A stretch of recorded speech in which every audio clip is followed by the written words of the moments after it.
Зрабіць справаздачу трэба аб любых відах доходаў, атрыманых ад асоб за межамі Рэспублікі Беларусь. Гэта тычыцца зарплаты, выйгрышу або грашовых пераводаў ад сяброў.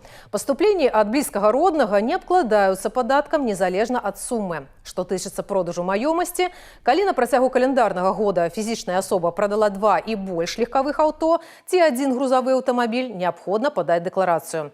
Таксама асобы, якія на працягу 5 апошніх гадоў прадалі больш за 1 кватэру, дом ці гараж, таксама павінны падаць дэкларацыю.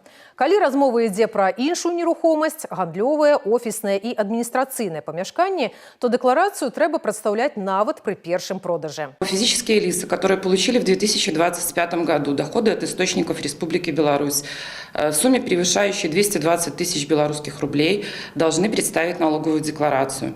Это касается 3 видов доходов. Доходы по трудовым договорам в виде дивидендов, доходы по гражданско-правовым договорам, предметом которых является выполнение работ, оказание услуг, создание объектов интеллектуальной собственности.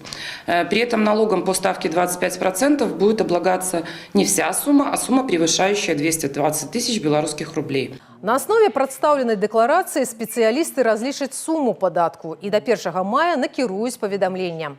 Аплаціць неабходна не пазней за 1 чэрвеня 2026 года любым зручным спосабам. Скарыстацца інфакіёскам, мабільным дадаткам, інтэрнэт-банкінгам або звярнуцца ў аддзяленне банка ці пошты.